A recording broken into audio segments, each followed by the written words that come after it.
Fleur, and I'm joined by my co-host and longtime friend Sachi. We're second career landscape designers and bring our life experience and a fresh perspective to designing gardens. And I'm Sachi, and you're listening to the On Garden Design podcast, where we chat about what makes a garden great, and we try to inspire and make designing accessible to anyone interested in gardens. So, what are we talking about today? Well, today we're going to talk about designing your own garden. And this is a great topic because I think a lot of our listeners are just intrinsically DIY and practical people. And so are we. That's right. And we've done this ourselves, you know. We have. And it's a constant state of, designing the garden and redesigning the garden. It is. And it's just I think for some people it'd be just useful to remind themselves of what are the bit of a checklist of what are the things they need to think through as they're going through the process of designing their own gardens. I think that's a good idea. And I also think it's a bit of a opportunity for people who are committed fiddlers to think about a process where they might actually be able to come up with a design that they can then implement, rather than playing with little bits of their garden and then always standing back and going, oh, something's not working, because they're not thinking about the whole. And I think that for me is one of the reasons that you employ a garden designer, because you actually get the plan for the whole that you can then implement, or, you actually have you do the designing up front so that as you go, you can build to a plan. So you can employ a designer, but you also can do this yourself.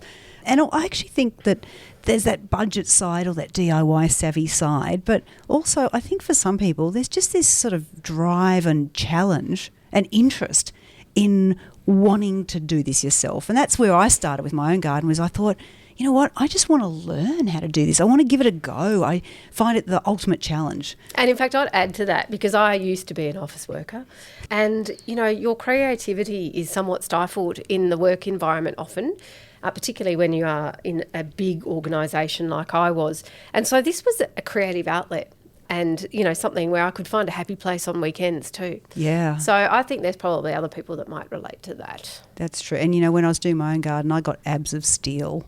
That's another thing. Yeah, it's a built-in workout. Really great physical workout. Perhaps not so much the designing side, though. That's right. That was the implementing. That's the building. It started with the design. Yeah, that's right. Yeah, so let's talk wonderful. about what you do when you're designing your garden. So what are the general stuffs that you do? Yeah, well, I think probably first and foremost, you've got to stop, pause, observe to understand your site. Yes, and in fact, I'd go broader than your site.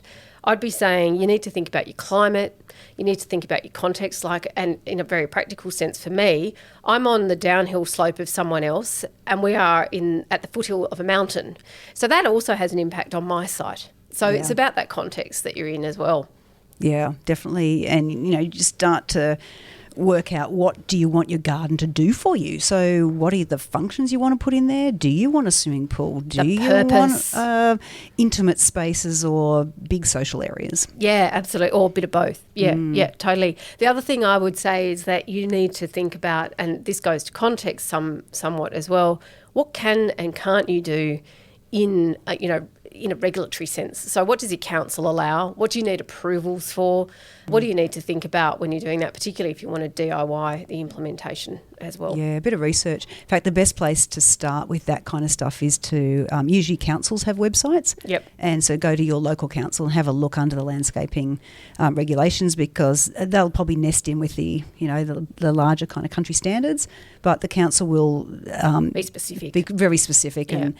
And different councils actually have different regulations on things like heights of walls that you're allowed to build without having an engineer specifications, but they're different, and that's sort of really tricky. It is tricky, and it means you need to be very specific about what you're looking at for your site. Anyway, what else might we be thinking about in terms of designing your own garden? Is there anything else? Yeah, probably the style. Yeah. So just have a broad sense. I know, for some people it's like looking through Pinterest or, magazines and just getting a sense of what resonates with you, therefore what kind of style am I after, which will start to inform you about the type of materials that you will start looking at, the type of planting choices, and often that is informed by understanding your site. Yep. So understanding, am I in a 4 seasons kind of climate? Am I in a tropical area? What's the soils are doing, that sort Is of there stuff. frost? Is everything going to survive? That's it, hardiness zones. Yes, as it comes down to, understand isn't your it? hardiness zone. That's very important. So now we probably want to roll that into giving our listeners the tools on the how. That's exactly right. Let's start off a bit about where else can you go other than listening to incredibly informative and useful and entertaining podcasts? Where else? Years of wisdom condensed into 30 minutes. That's right. That's exactly right. This is your potted podcast of, information. Where else can you go to get some really good resources on this stuff? Yeah. Oh, look, I'll tell you what, social media is limitless. Yes. We are in the age of digital ebooks, YouTube videos. There's so much out there. Online courses. Oh, online courses, of course. There's so much out there. It's about sort of sorting through what is the type of medium that helps you to learn. Are you a visual learner? Do you like to watch and see? Do you need to actually go to a class where you're talking to other people? There's so many options. And then, of course, there's all those amazing reference books that, for people who are just sort of paper-based. Yep, yeah. Like us. That's right. Well, I'll tell you, love a good rummage through a secondhand bookshop because you get some really, oldies and goodies. Because the fundamentals haven't changed. So those people that, if you don't want to spend a lot of money and buy all the latest, new and greatest, absolutely, secondhand bookshops are fantastic. But online courses and also local courses, your local college or, university, all of those community courses, all of those kind of things are really useful opportunities. So let's get into the how. Yeah, okay. So where do you start? Well, I start with a site assessment. So there's 3 sort of elements of this, and I break it down. I just have the 3 because that's how TAFE taught me. TAFE, for our overseas listeners, that's our kind of technical and advanced education college. Yeah, yep. So sort of really practical apprenticeship style adult education. Applied, that's the word. So abiotic is the factors like climate, geology, topography and hydrology. So we're looking at, here's your site. Maybe most people will have a residential garden. Where's the sun path?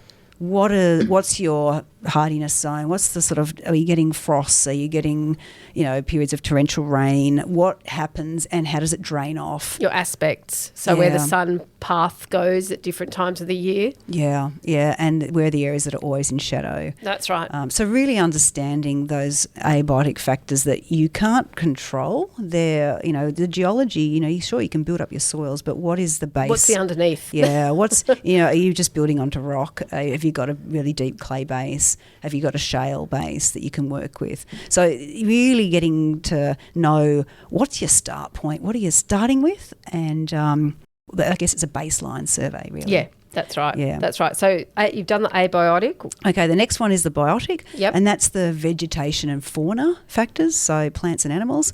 So what's existing there already? Now I've got a vision of, a herd of zebras in the garden or something. Oh, lucky you. Well, how many people have got existing fauna? Oh, fauna, lizards, blue-tongued lizards. Okay. Look at when we interviewed... I'm thinking about mice and rats around the compost. Oh, right, okay. Well, they're all part of fauna. We have possums in Australia. But they're not the ones that you necessarily want to take notice of. They're the ones you want to get rid of. But you've got to consider them. And, I'm just thinking back to the lovely Charlie Harper, who we interviewed on rewilding at Knepp Garden. He's got horses. The more ponies coming through and hogs that are, adding to the whole... Rooting through the garden, that's right. So, that's fauna at another whole level. It is. Let alone all the insects and the lovely little critters. I've just thought for Australia, we do have the kangaroos that particularly in dry periods come down from the hill near us. And in fact, I have a water bowl out for them because they come into our front garden.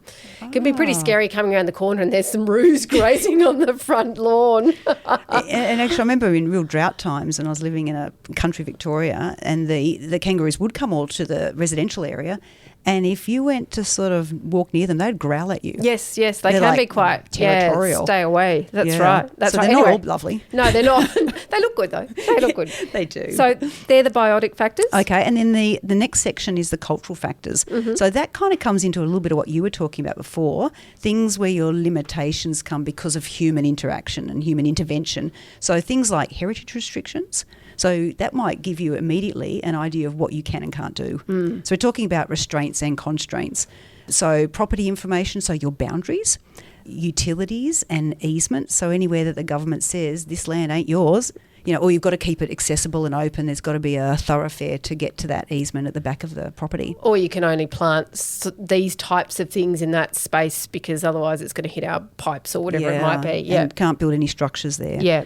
One thing also to consider in this is the neighbours. Yes. So even though, it is a cultural factor because, some people have really wonderful relationships with their neighbours and they almost kind of pro-garden together and others it's a very, very clear line. And so you want to make sure that, if you've got a circumstance where you're quite private and you don't have a relationship with your neighbours, you don't want to put anything on the boundary that's irritating.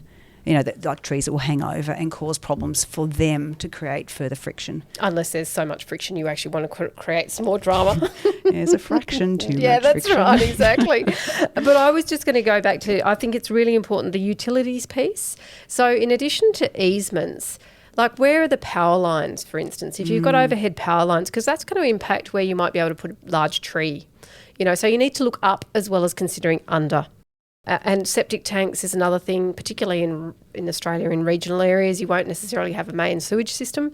You need to be thinking about how are those things sited.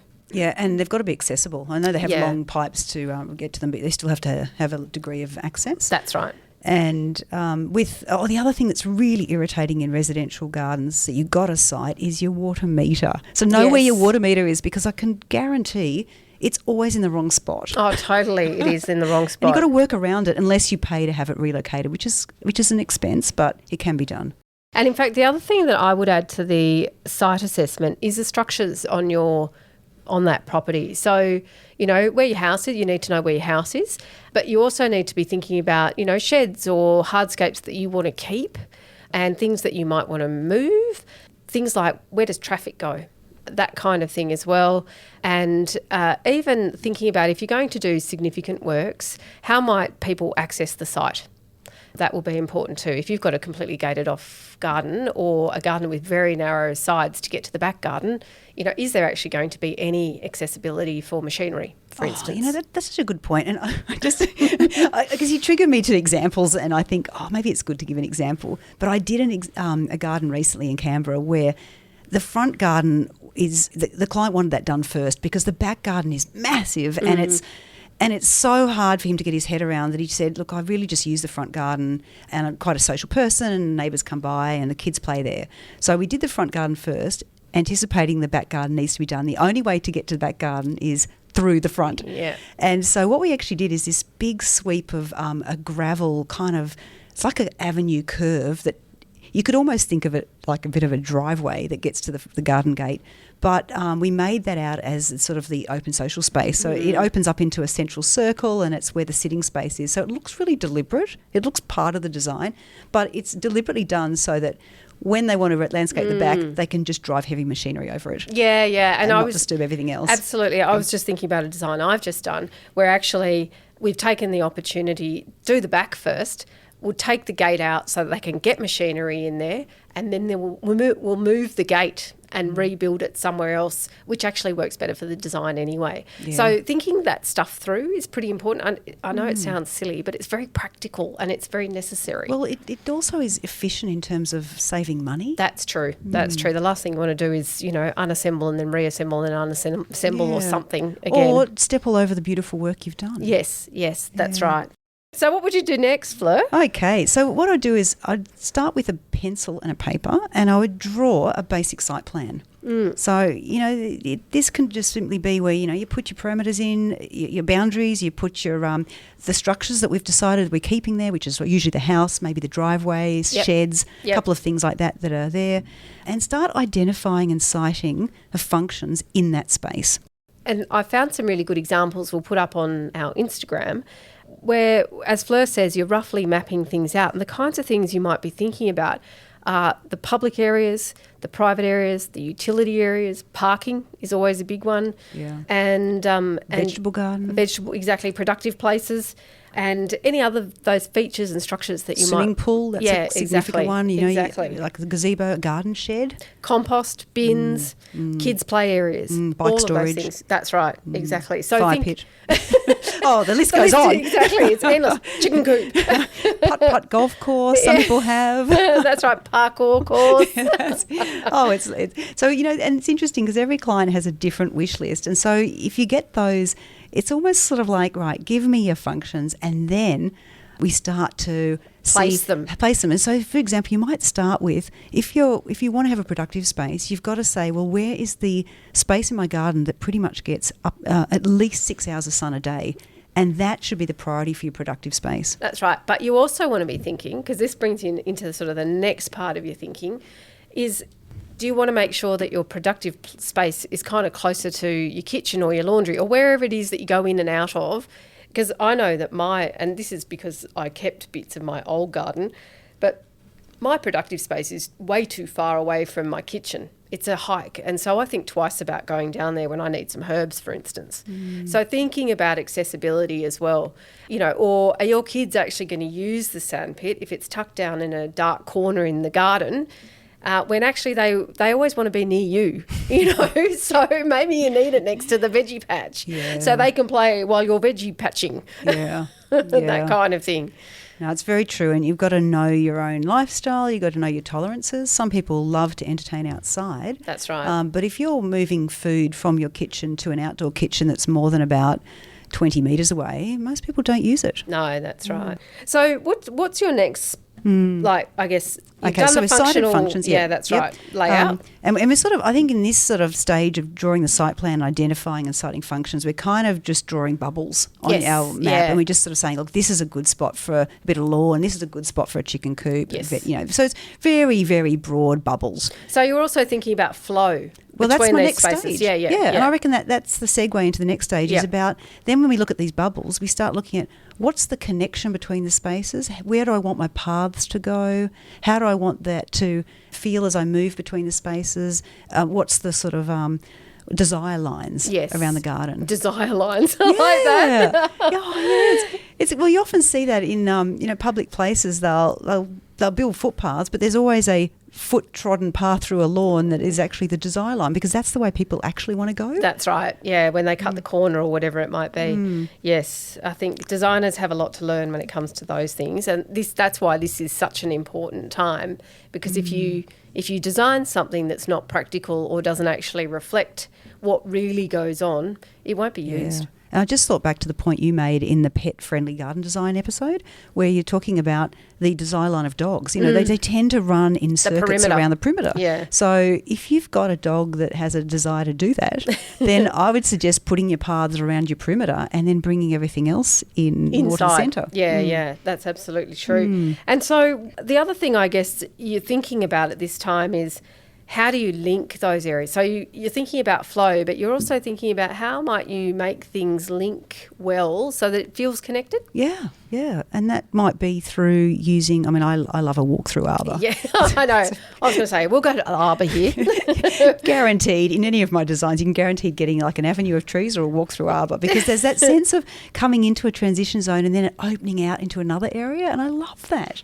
And so that's just sort of my style. You know, for someone else, they might choose, coming through a sort of a hedged zone, or going down a couple of steps, and then that naturally leads into another zone. So it's about how do you address those transitions between the main spaces and make that a lovely part of your flow? Yeah, absolutely. But you can also link things by using features, like you might actually have a low wall that goes through a few places that kind of brings them together even though they're different. Or you might have, a little wet-dry garden creek bed or something meandering through, which kind of links things. Yeah. So that you're not feeling like you're going from space to space to space to space, but they all connect in I guess, something that is the connecting element. So that's something else you want to be thinking. Now, I just want to ask you a question at this point, because we've drawn our functional site plan, we've added, and we've refined how everything's flowing together. Are you doing this to scale? You know what? At this point, no. Yeah. I'm doing it to a general guest scale. Like I just sort of intuitively know if you're going to have a fire pit area, it's generally about a 3 by 3 metre space, because that kind of feels right for the coziness of a fire pit. But how do you draw 3 by 3 metres versus a 5 by 5 metre thing on a piece of paper? Well, generally you've got your boundaries drawn into your... so they're to scale. They're to sort of, you could estimate the scale at this point. You could just have, if you've got a rectilinear space or if you've got a round area, or, your house is a certain shape, then you've got a sort of a bit of a chunk there and a bit of a chunk here that's front garden, back garden, side gardens. And then you can kind of say, well, proportionally I know that about a third of my back garden is going to fit a nice area for a bit of a lawn. Yeah. And then a third might be a good sort of space for a bit of so I'm more precise than you in this space, because I'm already thinking, because I'm not good at estimating spaces, like judging how big or long something is when I look at it. So I've absolutely got something to scale when it comes to the boundaries of the block. And I've also got something that is broadly to scale, like it's not detailed, but the house is kind of to scale as well, because then I've got something that I can help with proportionality. Yeah, Otherwise, it doesn't work for me, because I'm not good at it conceptually in that way. Measurements are not my thing. Yeah. So I think that's probably something that people need to think about, whether you need to be a bit more precise if you're like me, or you can wing it like Fleur. Well, I mean, I should say that I do all draw this to scale eventually. It's just that right now I feel like we're just in the very early stages of putting together the dream, and then we start to put a bit of integrity. I'm thinking very much in a conceptual way still. Whereas you might be more looking at, rather than conceptual, you might be looking more into the sort of setting things in stone, a bit more detail. No, for me it's still conceptual, but it's making sure that my conceptual is a bit reflective of reality, because otherwise, like when I draw something, I'm hopeless on getting things in the right kind of proportion. Okay. So it's about making sure that I'm starting to think proportionately. Yep. And so you've got that, you're sort of checking against yourself to say, okay, I'm not trying to fit 6 functions in a space that's not realistic. Yeah, that's right. Or this space is going to be this big when actually I've got heaps of space there. It's too big. Do you know what I mean? Yeah, I do know what you mean. And in fact, we did this exercise at uni, which is we really good one. The professors took us outside into the uni grounds. And shot us. Sorry. That's what it sounded like you were about to say. No. But we went outside and he said, let's measure out some spaces. So everybody estimate how you think, how big this area is. And we looked at some, sort of garden beds proportionate to some open areas and widths of paths. Yeah. And we went through and we all estimated, then we actually measured it. And in fact, this reminds me of us going just recently where we were walking, it might have been some of the gardens that we looked at in the Monero in New South Wales, and we were walking along a path and there were about 3 of us abreast, and we were all going, oh, this is a nice sized path. And you went, oh, I think it's about 2.4, and I'm just looking at it going, I've got no idea how big this is. And then our colleague actually stepped it out. It was almost about 2.4. So you've got a better spatial awareness in that way than I do. I'm maybe I'm still learning, but I'm not good at numbers generally. So that might be related. It might just be that I had a childhood upbringing of doing a lot of orienteering. Yeah, that could be it too. Yeah. And maybe a bit of reading maps in the army. That was pretty handy too. I've done a lot of reading maps too. And I've noticed, I know that your map reading isn't always up to scratch, Fleur. Oh, We've been lost on a number of occasions. It's because you make me read a GPS thing. A map on a phone, which I'm really good at. That's right. Anyway, so where do we go to? Where do we go to from our conceptual? Okay, so my next stage, I think, is I reckon you've got to get your site factors sorted, then you've got to get your functions, and then I reckon it's about choosing a style. Yep. Or getting at least a sense. Well, you've already got your style though. Well, I think that you inherently know the style. Like you think of your happy place, it's going to be cottage, or it's going to be sort of a native cottagey style, or a formal, or whatever it is. But that you've got to start putting that into the plan at this stage. So, so you're translating it now. Yep, you're translating. Yeah, right. So you're starting to say, right, if I am a cottage person, then I can have some little narrow paths, or I can have some central axes, and this is how everything's going to start laying out well. Whereas if I'm going for a contemporary asymmetric kind of style, then I can arrange things in a different way. Yeah. So your style does inform where you put those functions. Yes, or if you want to go really formal and everything you've drawn is just not going to be symmetric, then you probably want to be rethinking that. And I think also the style piece for me, I start to think about, well, the detail, I guess, of the hardscapes. You know, if I'm going to have a wall, is it going to be a wooden wall? How high is it going to be? You know, or I'm going to have a pond. Like all I've done at this point is say my water feature is going to be about here. Then I'm going to be starting to think about, well, how big is it? What shape is it? What material will it be, you know, lined in or around, or will it be a rockery or whatever it will be? So I'm starting to think hardscapes in that respect. I'm getting more into the detail of the hardscapes before I go into the, you know, I'm going to put trees here or shrubs here. Okay, so we're good with style. Style then helps us inform what I think is my next point, which is on selecting and siting plants. And just on the plants bit, I kind of think of plants when I'm thinking about the detail of plants in my designs, that they have kind of three major functions. So I've got aesthetic plants, I've got structural plants, and I've got utilitarian plants. And so my aesthetic are the, you know, they're the visually pleasant ones, the ones that you kind of like to look at because they might have nice flowers or bark or foliage turning in autumn. Then the structural ones are the ones that help you organise and define your spaces. And they might also give you the vertical height or the layering, that kind of feeling. And they're the ones that kind of are scaffolding almost in your garden, in your plants. And then the utilitarian ones are the productive plants, and the ones that have a function. So they might be the ones that screen, you know, your neighbour and their stinky compost. Or, you know, you might have screening your washing line or whatever. So I sort of think about those categories when I'm putting my plants in as well. Great. And I think if you're really good at this, you could probably find a plant that has all three in it. The multifunctional plant. Yeah. Something like a Feijoa hedge, for example, that's where right. you're getting a tick on all three boxes. Or a camellia in my book, because it's evergreen, it gives you that structure, but then it has the floral interest at a particular time of year. Yeah, that's very true. Great. And okay, so what about plants for you? So what are you thinking about when you're putting your plants in? Yeah, I'm thinking about plant effects. Yep. So it's about, I guess it's the composition of the effect of the planting, and I think you've really talked that through with your three elements. So, you know, it's going to be, a lot of the time it's aesthetic. Yeah, that's right. Really, because gardens generally are, you know, curated spaces to provide an emotional response to the best effect that it can.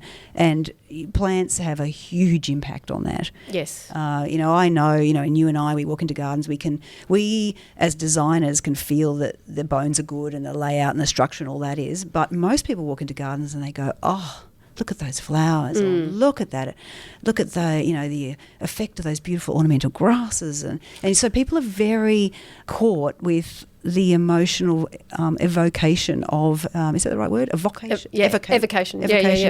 Of the sensory nature of plants. Yeah, and if you're getting that feeling, then the designer's done their job well. Yeah, that's right. That's what right. I'd say. That's right. So good garden is when the designer's touch isn't obvious. That's right. It just provokes a really good response. That's right. It's, you know, it feels harmonious, it feels calm, but then there might be some really fantastic things that make you think, wow. And I think the other bit, in a very practical sense, around plants that you want to be thinking about, in addition to the sort of, you know, have you got the three major functions going on, is the horizontal and vertical interest. You've got to think about that, but you've also got to think about your layering, where you might want mass plantings for particular effects, and obviously your hedging is really important too. So sort of they're the kind of groupings of how you use plants in your garden. Yeah. It sort of triggered me to the kind of what I think of as pretty much my last part of my sort of designing the garden, and that is going back with this sort of like a checklist mentality on the principles. That's what I was about to say as well after. Yeah, that's my next bit as well. So you sort of you have this sort of sketch drawing, and you've populated it with a bit of design detail, and you know what's going in where, but then you go back and you say, how is the proportion working here? Have I got that right? You sort of test and check yourself. What is it looking balanced? What are the points of unity? Am I going to achieve that through my accessories or through my planting choices? And how is that working? And my materials. And the other thing I'd also say is, are you thinking about the year-round interest too? That those multifunctional plants, so that you don't have a garden that looks dead in winter, or, you know, that you have a massive spring flush and then there's nothing that flowers for the rest of the year. So you need to think that. And that's not really a principal thing. That's actually just thinking about how's this going to go year round. Yeah. And adding into the sense of time in terms of seasons, you've also got the dynamic growth of plants. Yes. So, you know, if I put that rose bush under this very small sapling right now, it's going to get a lot of sun. That's great. But in 5 years' time, it's sitting in a really dark spot as that's right. sapling's grown into a tree. And ditto, you know, you might put that little tree next to a window, and then actually 3 years later you've got nothing outside the window except a massive trunk. That's right. Which is not a good idea. That is true. It doesn't become a feature tree, it becomes a feature trunk. Yeah, that's right, exactly. And your window doesn't feature at all. So what else do we need to be thinking about after we've done all that sort of detail around hardscapes, planting, et cetera, et cetera? Well, I think that we're pretty much at the sort of back end of our garden design now, our plan. But where we need to think about, which is worth sort of unpacking a little bit, is some of the tricky stuff. Yeah. And I say the tricky stuff because these are the things that most people don't have the resident skill sets to be able to implement, or to be able to implement well or safely. Safely, underline safely. Yeah, and the sort of things I'm talking about here are retaining walls, actually building some of the structures, drainage. You know, you can generally work that out with some good DIY videos, but some of it can be very tricky. If you've got a sloped block or you're putting in retaining walls, you need to really think and understand drainage elements. Particularly if you have something like it, because a garden I just worked on recently had a block that sloped down towards the house, for instance. And you really want to be thinking about that, because in a big rain or, you know, and we're having more frequent intense weather events, as we've just seen in Dubai, which has flooded, you know, as part of climate change, you want to be making sure that you're thinking about, if we do have a massive downpour, is our drainage near the house that's going to have to absorb everything that's floating down towards the house, is it going to cope? And is it actually, like, do you need someone in to make sure that you're planning for that event, not just the, you know, little rain showers you normally experience? And you know, can also, in part of your design process, you think about, how would I sink, slow and spread that rain?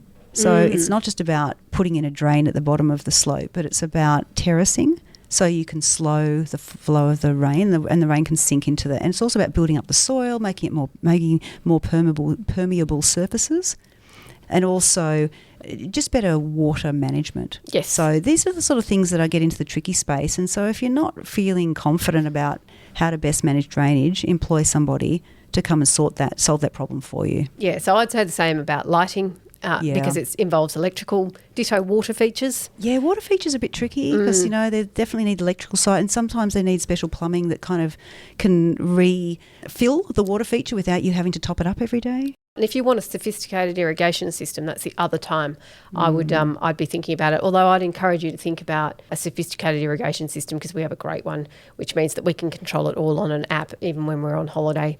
And we can watch what's going on, and we can also get advice when there's leaks and that kind of thing, because you will get leaks in irrigation. That is the reality. Yeah. So, yeah, all of those things I think are really important to think about. It's the known unknowns that you need to know. And part of that, that was deep, wasn't it? Part of that is knowing your limitations. So if we're working on known unknowns, now that we've talked through designing your own garden and the kind of the why, what and the how, do you feel like it's now a known unknown or a known known?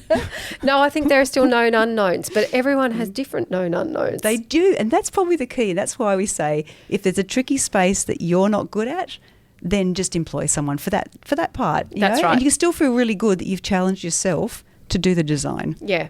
Or if you're not confident you're going to do a quality finish, I would also say that's the thing that you need to think about. So last parting thoughts, Fleur, for people designing their own garden. Anything you want to add? Well, I'd say the immense satisfaction that you can get from giving this a go is worth it. Absolutely. So, go through and really think about, is this something I could do? I don't have to do the whole thing myself, but I can employ people at certain touch points. But the process itself it gives you great ownership over your space, and I'd encourage everyone to give it a go. I think that sounds like fabulous advice. The bit that I would add is that there is no substitute for actually having an overall design for your garden. It means that you end up with something that feels coherent, it can feel harmonious, it will feel calm, it will be all the things that when you walk into a well-designed garden that you're looking for. And the only way you can really do that, unless you're a whiz, is to do this garden designing. And you can see from what we've spoken about, there's a lot in it and you need to think a lot of things through. So my encouragement is go forth, but do it with the design. Yeah, definitely. And look, if it's all too overwhelming, just employ a garden designer. Yeah, that's right. Because really, the qualifications of garden designer, if a landscape designer is up there with an architect. So, if you've got a complex space, know your limitations. That's right. We're going to sign off now because we have absolutely hit the end of this. We could have talked about this all day. But thank you so much for listening. We would love it if you followed us on our social media sites. Subscribe to our podcast so you know when the next one comes. Leave us a review. You can do that wherever you get your podcasts. We'd love to hear from you. And we'd love to share the love. If there are other people out there who would like to listen to this, that will help them find us. Great. And also, if you have enjoyed it and you are getting something out of our podcast, then buy us a coffee on the Ko-fi link, which is in all of our podcast descriptions. Lovely talking to you today. See you next time. Bye for now. Bye.